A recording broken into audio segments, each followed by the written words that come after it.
kasih dalam nama Yesus. Firman Tuhan pada hari ini yaitu mengenai bentukan Tuhan. Bentukan Tuhan. Saudaraku, Tuhan perlu membentuk kita lebih dahulu supaya kita bisa dipakai Tuhan.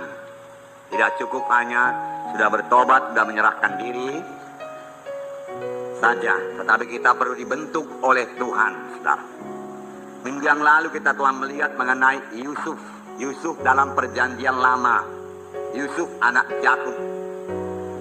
Tuhan mempunyai maksud yang luar biasa besarnya dalam hidup Yusuf. Dan Tuhan telah menyatakannya kepada Yusuf melalui mimpi. Yusuf pun mengerti bahwasanya mimpi itu dari Tuhan.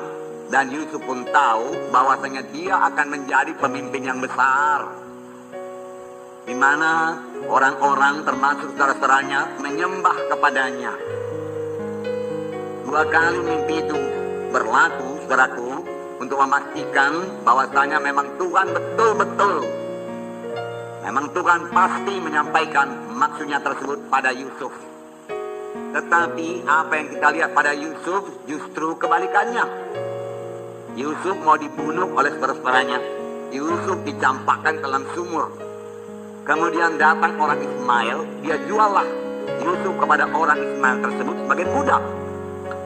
Sungguh-sungguh kalau menurut perkiraan manusia sudah hilang harapan jadi pemimpin.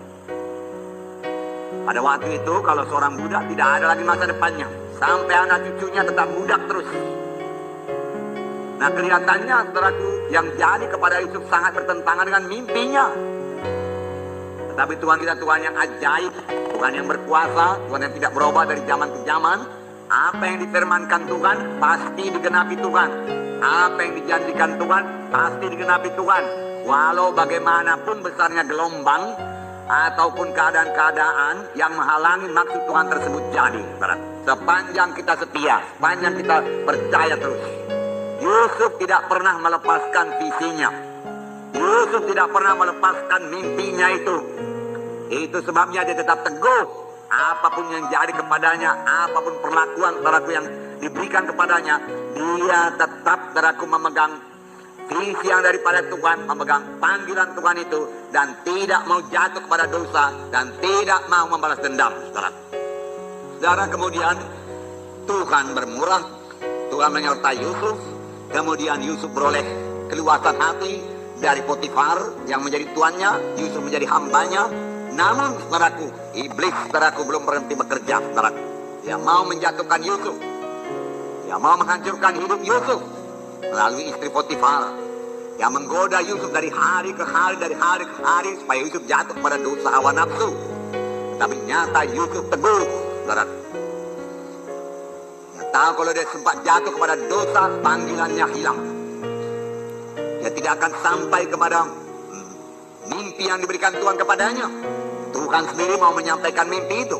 Tetapi kalau Yusuf, saudaraku, jatuh kepada dosa dengan menuruti hawa nafsu, saudaraku, tunduk kepada istri Firaun, saudaraku, dia akan diperbudak terus. Dan hilanglah mimpinya tersebut. Tetapi syukur, Yusuf dengan tegas berkata tidak kepada dosa, tidak kepada hawa nafsu. Aku mau sampai kepada panggilan Tuhan, dia katakan. Ya, panggilan Tuhan begitu indah dalam hidupku. Bagaimana mungkin aku berbuat dosa seperti itu? Aku mau sampai kepada panggilan Tuhan. Saya yakin semua kita sudah dipanggil Tuhan, dan Tuhan punya maksud yang begitu indah dalam hidup kita. Saudaraku, janganlah gagalkan panggilan Tuhan dari pihak kita. Kalau daripada pihak Tuhan, Tuhan pasti menyampaikan maksudnya. Daripada pihak kita, saudaraku, kita kurang menghargakan panggilan Tuhan. Sama sebagaimana Esau kurang menghargakan hak kesulungannya, dan dia jual hak kesulungannya itu dengan sepiring bubur. Dan kemudian dia menangis dengan sangat, saudaraku. Tetapi dia tetap diperhamba oleh Yakub, saudaraku. Dia telah menjual hak kesulungannya itu. Akhirnya dia menangis. Dengan apa dia jual? Murah sekali. Hanya sepiring bubur untuk memuaskan nafsu dagingnya, nafsu laparnya, saudaraku. Nah, Yusuf, saudaraku, dia difitnah dan dia dipenjarakan, dan dia terus, saudaraku, dalam persekutuannya indah dengan Tuhan. Tidak mau menyimpan kepahitan, tidak mau membalas dendam, saudaraku. Dia tidak pernah menyalahkan Tuhan dan berkata, manalah Tuhan janjimu itu, keadaanku begini Tuhan. Dia tidak pernah. Bagaimana dengan kita, saudara? Ya, kalau kita belum sampai kepada panggilan Tuhan, Tuhan telah memberikan visi kepada kita atau pengertian kepada kita. Bahwasanya kita akan melayani, bawa Injil seluruh Indonesia ini, saudaraku. Atau mempunyai KKS, saudaraku, yang belah, berkemenangan. Tetapi itu belum jadi, padahal kita sudah berdoa, saudaraku. Apakah kita mundur, apakah kita bersungut-sungut, dan mulai mempersalahkan Tuhan. Tuhan, manakah janjimu? Demikiankah kita perbuat? Saudaraku, sadarlah bahwasanya untuk sampai kepada panggilan Tuhan, kita ini perlu dibentuk lebih dahulu untuk menjadi pemimpin yang besar. Bagaimana tidak dibentuk, saudaraku? Ada saatnya kita mengklaim, saudaraku, kuasa Tuhan, saudaraku. Tapi ada saatnya, saudaraku, kita perlu dibentuk Tuhan, saudaraku. Amin, saudara. Dan dalam hal itu kita harus menyerah kepada Tuhan dan mengangkat salib, saudaraku. Saya katakan hari minggu yang lalu, mengangkat salib itu, saudaraku, tidak enak itu. Menyangkal diri tidak enak. Bukan kesenangan saya, kesenangan Tuhan.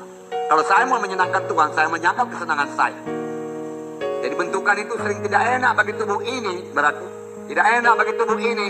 Tapi kalau saudara mau sampai kepada panggilan Tuhan, saudaraku, sangkalah tubuh ini, saudaraku. Senangkan Tuhan, saudaraku.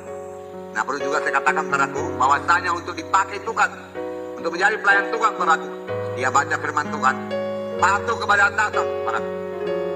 Saudara, tidak seorang pun bisa dipakai Tuhan dengan roh berontak. Tidak seorang pun dipakai Tuhan dengan roh kesombongan, yang merasa dirinya tahu segala sesuatu, saudaraku. Merasa dirinya hebat. Karena Tuhan tidak pernah mengurapi kesombongan. Amin, saudara. Ya.